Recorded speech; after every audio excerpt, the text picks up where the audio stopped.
those principles to our lives. Forgive us of our sins and bless those who are sick. Bless those who are reaching this morning. Thank you for our visitors. Thank you, Father, for loving us. In Jesus' name we pray.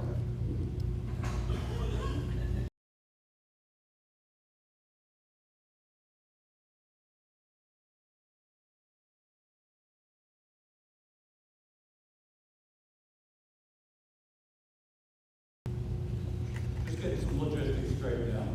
Sorry about that. It's good to be with you this morning. We have been kind of really very interested in what's going on in your minds, in your heart. And so I wanted to go ahead and say that when we had a meeting of most of the teachers, many of the teachers of this particular class, and couldn't have everyone there, but most of them were there. And we decided that we needed to do a short but very important little survey that we're going to have available for you next Sunday morning. Not today, but next Sunday morning. And it's short. It's one page. And something that we can do here in less than 5 minutes. Oh, yeah, he looks good. He looks good with the white spotlight. It's pretty bright. Multiple choice. Generally, your first impression is wrong. So that's something for us to take to consider. It's important to us because we want to know what you feel, what you're thinking, what your needs are, so that we can improve the policy as much as we possibly can. Thank you, brother. All right, this morning we are actually going to do an introduction to what we're going to be studying for the next few weeks. I've forgotten now who necessarily suggested the study of the messages to the churches in Asia in Revelation 2 and 3. Most of those messages are very brief. Of course, it was found in the book of Revelation, and therefore all the churches got to read about what's going on and the other churches as well. So it's kind of interesting to look at it from that perspective. Just imagine this: if the Lord were to, come here and assess what's going on here at Mayfair, and so on, and have, words of encouragement, and then also some warnings, some exhortations, some things that he wanted to see differently. Okay, that's here. But what if he did the same thing in 7 other churches here? Maybe just in close by here. And we all got to read the same letters. Isn't that interesting, wouldn't it? To see what's going on in the other places and to know what the Lord is thinking about each one of them. So that's kind of what we're going to look at. But before we get into that, I wanted to ask you a question or 2 or 3. And first of all, what kind of books do you like to read? Somebody share some of that? What kind of, most of us, not all of us, but some of us enjoy reading. What do you like to read? Mystery books, yes. What else? Short fiction? Oh, historic fiction. Great, like that. I'm sorry?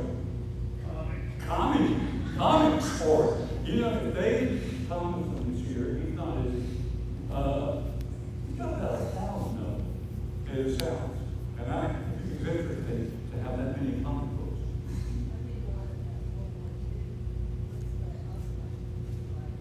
Okay, so history and especially focusing maybe on World War II. Interesting. Very interesting. I don't like to read.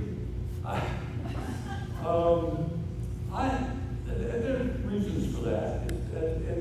Well, let me rephrase that. I do like to read, but I like to read I think I've shared this with you before. I like to read for information. I'm interested in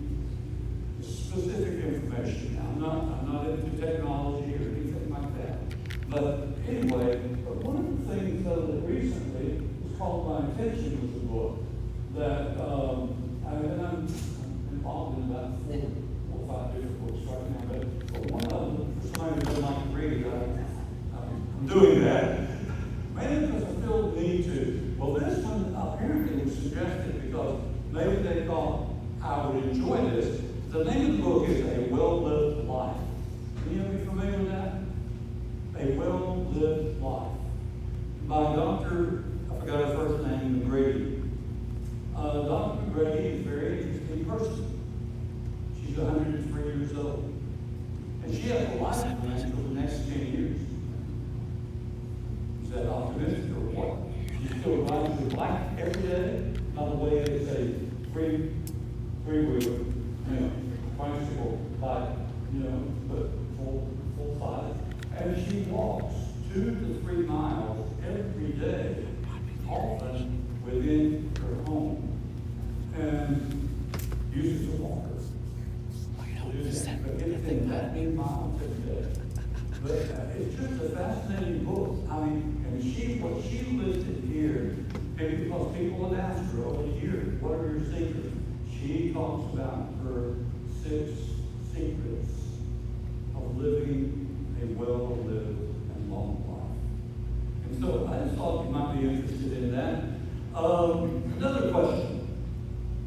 What are some of the books that are most challenging for you to read?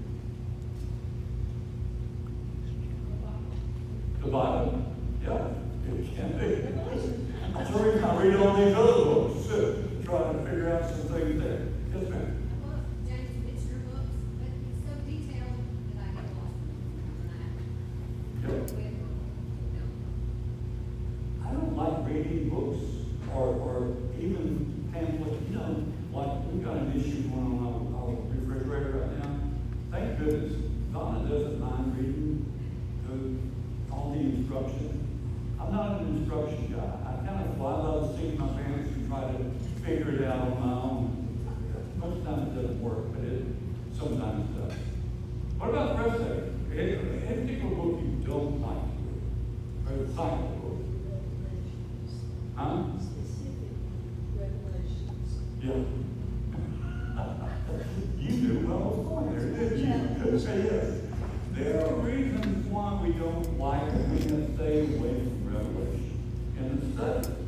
And I would say, first of all, one of the reasons is because of the symbolic language, a lot of symbolic language. And that's something that's very confusing unless you can figure out the keys. And once you get the keys down, then it begins to make a lot more sense. Things fit. You have to look at it from, and that was a type of literature, and I'm kind of jumping ahead of my notes, but that's all right. That was a type of literature that really, apocalyptic literature started about 200 BC and went, and still was very, a lot of it through about 200, or AD 200. And it was specifically Jews really like to use that. We go back. Was it Daniel, Ezekiel, Zechariah has a lot of politics. I can't say it. Anyway, it's got a lot of that kind of language in it, where it's a lot of symbolism and so on. So it's a very interesting read. But let me say one thing about Revelation. It has 7 Beatitudes. You read the Beatitudes in the Sermon on the Mount, right? Well, one of the first ones, and I won't read all of them, but one of the first ones found in chapter 1, verse 3. Blessed is the one who reads the words of this prophecy, and blessed are those who hear it and take to heart what is written in it, because the time is near. Blessed, bestowing a blessing on the reading, and that's repeated 7 times in Revelation, and yet we stay away from it. And I understand, because a lot of the reasons why is because some people have used Revelation as a springboard to have all kinds of theories and all kinds of misinformation and everything else. And I think that that's the very sad part of it. But once we begin to really zero in, and maybe perhaps the study of Revelation would be something that we might do completely one day. We're going to focus just on chapter 2 and 3 over the next few weeks, and specifically each of the churches and what's being addressed. But let me ask you a question. How many of you have personally studied Revelation? Okay, a number of you. That's great. Ever been in a class that focused on Revelation? Okay, same thing. I think it's wonderful, and you guys are going to be able to add to this a lot, to the discussion. And we are going to do everything we possibly can to make these studies very interactive with you, because we hope that you will be invested in really looking at each one of these churches, understanding the things that God is conveying through Jesus to those churches. And so I think that will be a really good thing. Okay, one of the most important things, in spite of our neglect, a lot of us, our neglect to really look at Revelation, is that the most important thing to remember, it is a book to be understood. God is not the author of confusion. He didn't allow, this particular book, Daniel or Ezekiel or any of these books, but he did not allow this to be in there just to confuse us and to keep us kind of scratching our head and wondering and not really benefiting much from it. In fact, almost ignoring it, just not wanting to have to deal with it. He didn't do that.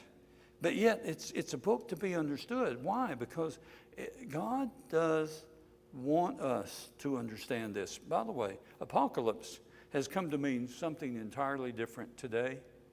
Most of the time when you hear somebody talking about the apocalypse, what are they talking about? Very chaotic time, a lot of, confusion and so on, catastrophe, and so on.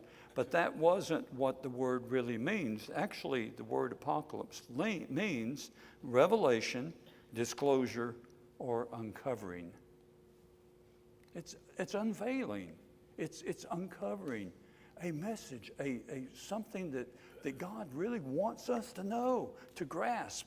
And it will not only give us direction and correction in our own lives, but it will give us such encouragement to read that. I mean, if you've never studied heaven, that was one of the things that I have been, I felt I need to do. And so it took about a year and a half to try to study that. Now, I still, in my study, I probably, we don't always agree about everything, but one of the things that I gleaned from that, toward the end of Revelation, he talks about the fact that one day there will be a new heaven and a new earth. That may not be exciting to you, but what is not exciting to me, and God understands what I mean by this. I hope that you will. When I think of heaven, I don't know how much I would enjoy a perpetual church service. I'm just being honest. I enjoy the congregation getting together and singing and praying and all of that, but the idea of having a new earth, and how many times have you sat on the seashore or gone to the mountains and enjoyed the scenery and the beauty and just taking all of that in? How many times have you done that and just felt so much closer to God because of it? Wonder what the new earth is going to be like. I mean, it's just food for thought, but that's at the end of Revelation. He talks about that. And of course, it's talked about in other places. I think Isaiah and Peter, I think. But that's one of the things that will be really important for us to look at. Okay, so how many of you have done, well, I've already asked that question. I'm getting ahead of myself in my notes. Okay, so for us a couple of keys for us to really understand studying Revelation in general, and we will try to do this in every class as we go through these particular congregations that he's addressing. But there are a couple of things that are key to our understanding of this type of literature, first of all, is the historical setting of that when it's being addressed. So, what do we know about the historical setting in coming from John in the book of Revelation? What was going on at the time? There's two different schools of thought, but we'll talk about that in a minute. You know? Yeah, he was exiled on the Isle of Patmos. I mean, if you're going to be exiled, why not be exiled to a beach? You know, have your own private island, you know, and all of that. That was always my thought. How wrong I was. That was actually a prison colony. I mean, that was not the most pleasant place to be. Okay, I guess it was better than some alternatives, but it was, anyway, that's where he was. Well, if you look at the historical setting, there's a couple of things to take a look at. The church was really facing a time that was very, very difficult. Now, the two different schools of thought again. One says that the writing of Revelation by John was actually in probably the late 50s, early 60s, 68, AD 60 or so. Anyway, before AD 70, which is when, you know, everything broke loose. The temple was destroyed and everything else in Jerusalem. That was a rebellion, very, very, very difficult time, whether you're Jewish or if you're a Christian in Jerusalem. Hopefully you're getting out of there before that happens. They lay siege to the city because of the rebellion and basically starving everybody to death. And then after that, they went in, the army went in, just about annihilated everybody. So, and then tore down the temple. But that's what was, so when one period was the writing of Revelation just prior to AD 70. The other time was suggested was in about 96, I think it was, and I've got it written here somewhere. No, somewhere between 81 and 96, AD 91 and 86. And that was, the primary purpose of that was because you had two emperors. The emperor of Rome, Nero, persecuted Christians, but that was primarily around, really in Rome and just around Rome, not necessarily throughout the empire. And so that leads me to believe that possibly, especially when he's writing to the churches of Asia, the latter date was probably more appropriate. You're going to find scholars on both sides of the fence on this one, but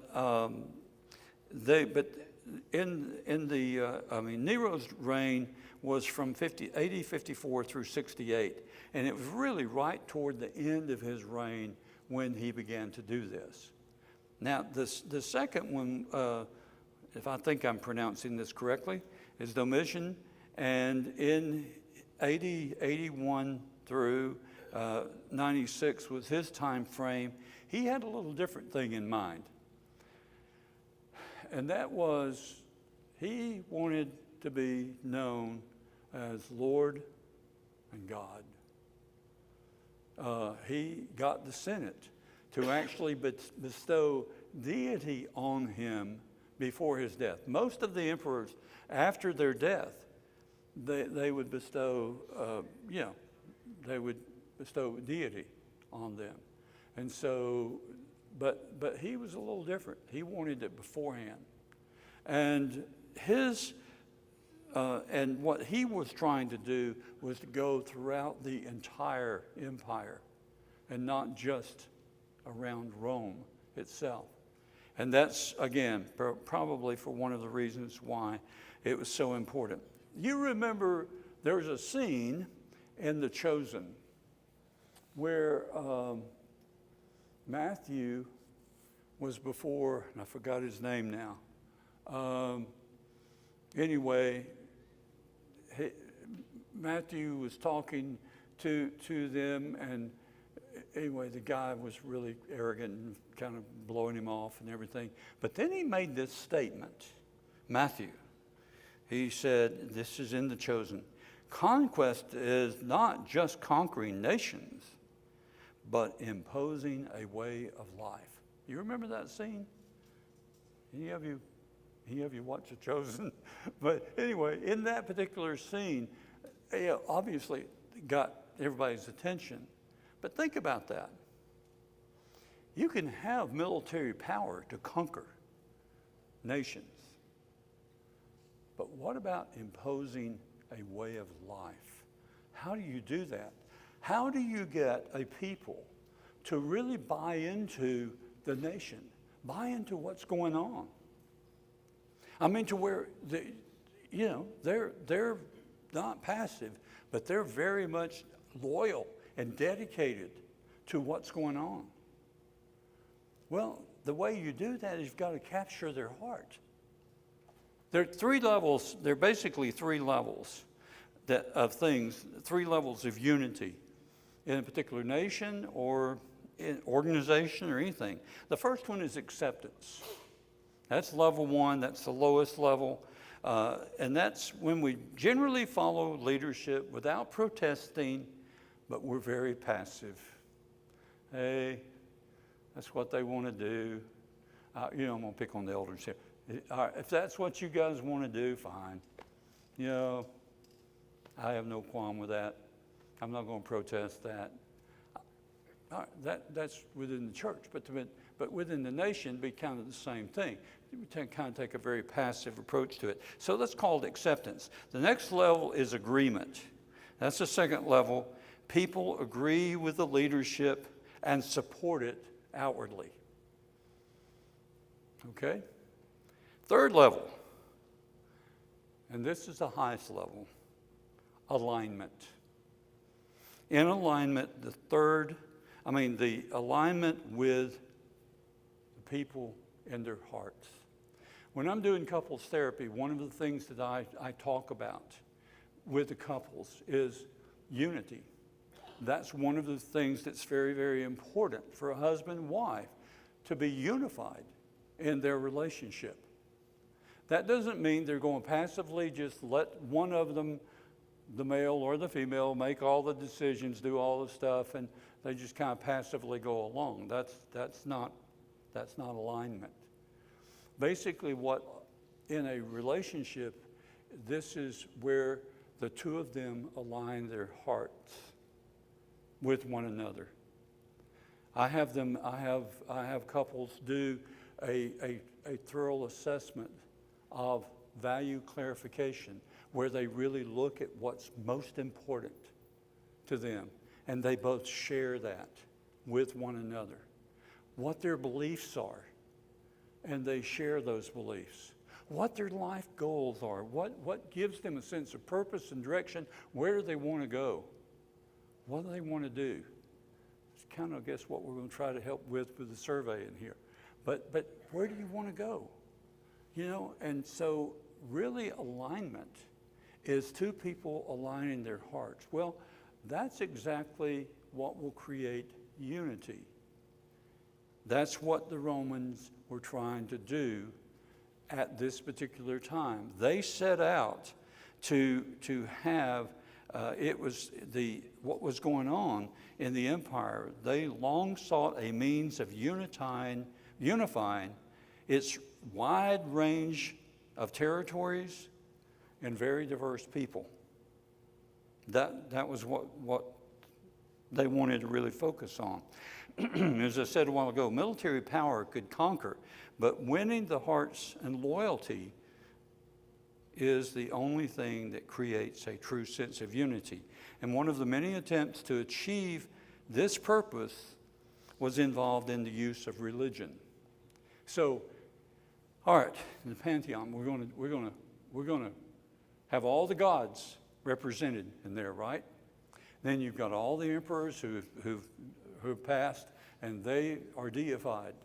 And so what we're going to do is we're going to get everybody to buy into all of that to become basically one religion.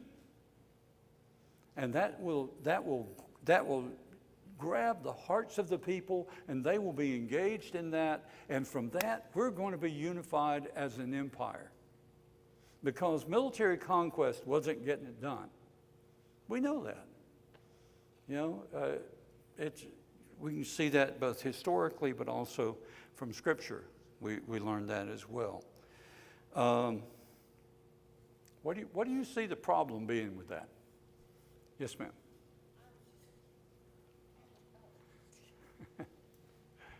I was just going to say, I think it's interesting that prior to that, the Romans had let their conquered peoples worship however they wanted.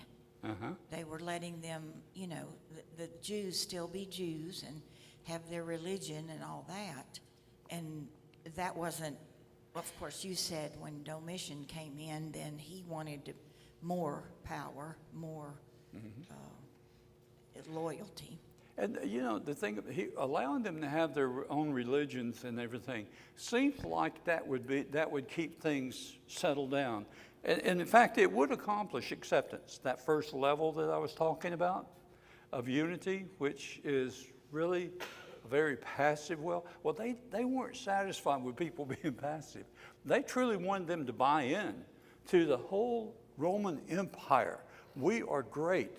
And that was what they wanted to do. Now, we could flip that into nationalism in our country. We're not taking necessarily the religious approach, but you create a national. Through nationalism, you create a real fervor and unity because everybody's truly buying into what this nation is. It's the greatest nation under God. You know, and so you see how that's working. Well, you're right. Domitian he just said, all right, we're gonna go throughout the empire. And here's a critical mistake that they made. And the mistake was this: rather than capturing the hearts of the people, you don't agree with me? You don't agree with this government? Guess what's going to happen to you? They're going to be persecuted. They're going to be thrown in jail, or their property is going to be confiscated, or their economic livelihood is going to be boycotted, or you're going to lose your life. If you kick up enough fuss, you will lose your life. And so that was it. It was kind of ruling from that kind of place and trying to impose a religion. And well, we could talk about what happened with Constantine later. A couple of hundred years later, I guess. Constantine comes along and he begins to actually realize, maybe if we make Christianity a state religion, then, hey, we've got everybody involved. We can still recognize the Jewish people and other people, you know, and so on, but we could make this a truly great empire. And so for the first time in 80 years, there was a generation you had generations of fragmentation, and for the first time in 80 years, they began to actually unite the whole Roman Empire under one ruler. And so by 324, AD 324, he extended his power and became the sole emperor, restoring stability and security to the Roman world. Well, that was supposed to capture the hearts of the people, and because of that, there was that stability and peace there. I think one of the lessons we could learn from this, whether you learn it in your own family or you learn it in your business or whatever it might be,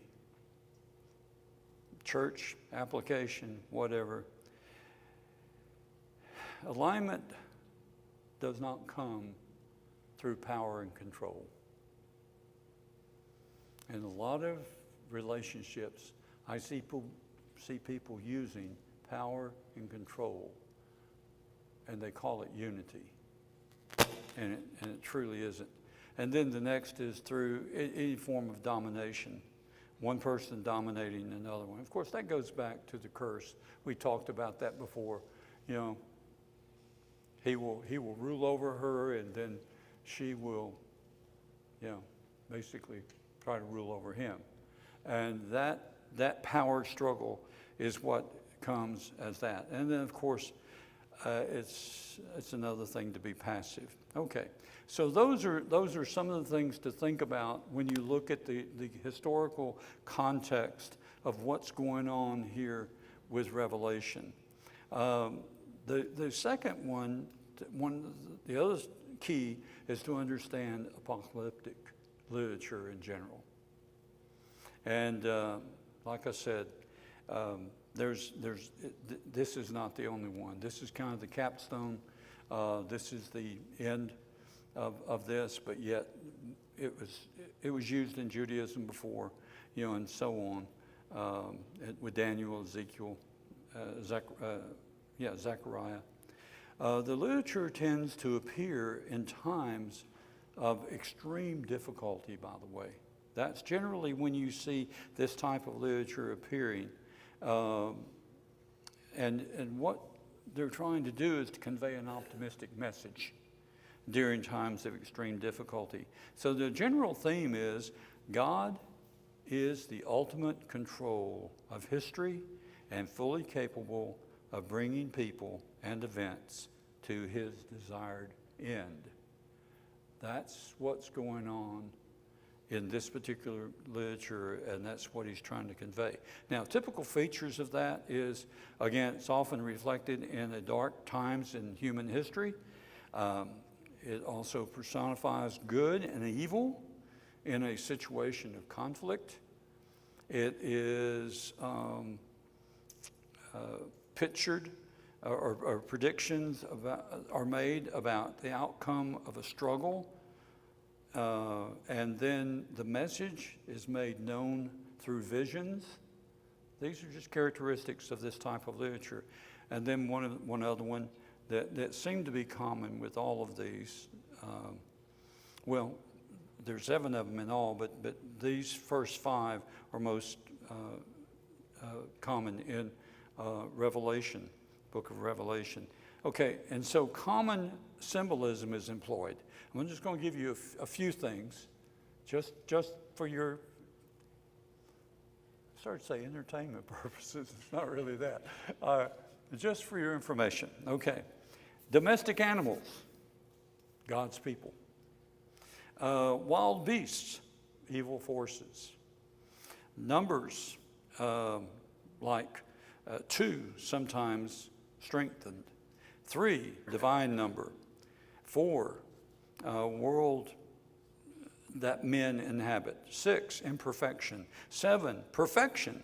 10, or multiples of 10 in human completeness. And then 12, organized religion. That's some of the symbols that are used. Colors, for example, white is purity, red, blood, and black is death. That's just part of what's going on, and it isn't my job today, nor in the letters necessarily, to break down all the symbolism in Revelation. But I think it is kind of important as you begin to look at the language of each one of these messages to see that, you know, there are some other things to consider. Revelation shares the first 5 of these, as I said. The 6th and 7th was, this is usually untraceable as to the authorship. Well, Revelation, we know it's coming from John. Then the apocalypse is typically said to have been sealed for future generations to discover. In Revelation, it was not sealed. It was actually open. That was the whole point. They're trying to open it up and to share that. So that's one of the things that we can take a look at. It's important to see that it as prophecy about the great struggle between the disciples of Christ and the Roman Empire. It truly is meant to underscore the value of our trust in God, even in our struggle against satanic powers in our lives today. If you read the first chapter, it gives you a pretty good introduction to the letters. And I won't take the time to do that this morning, but I would encourage you to take the time between now and next week to actually look at the first chapter and to be just kind of acquainted with that. And then go ahead and read then the first section of chapter 2, 1 through 7. And we will be talking about the church at Ephesus in that particular thing. So, as we look at this and as we close out today, I wanted to just simply say what was going on was basically there's an assessment being made at all 7 of these churches. There's an assessment being made as to if they were fit to face what was coming. It may be a good question for us to ask in our own lives. Are we spiritually fit to really face some very difficult times ahead? And it may not be political things. It may be something economic in your future that you're not expecting right now. It may be a health issue or something of that nature. It may be a large family issue, or whether it be extended family or your immediate family, but a major issue facing your family. There are things that try us, that really test us. And so the question is, are we fit to face that? And that was the question with each one of these churches, also questions that I think we can ask very personally in our own lives. So I hope that it will be a really good study for you. I would encourage you, let me just turn over to 1 John, the 4th chapter, verse 18. But perfect love, there is no fear in love. But perfect love drives out fear, because fear has to do with punishment. The one who fears is not made complete in love. That's a verse I want you to think about between now and next week as we take on this look at the church at Ephesus, because they had a problem with love. All right, thank you very much. I hope you have a great day. Happy Father's Day, by the way.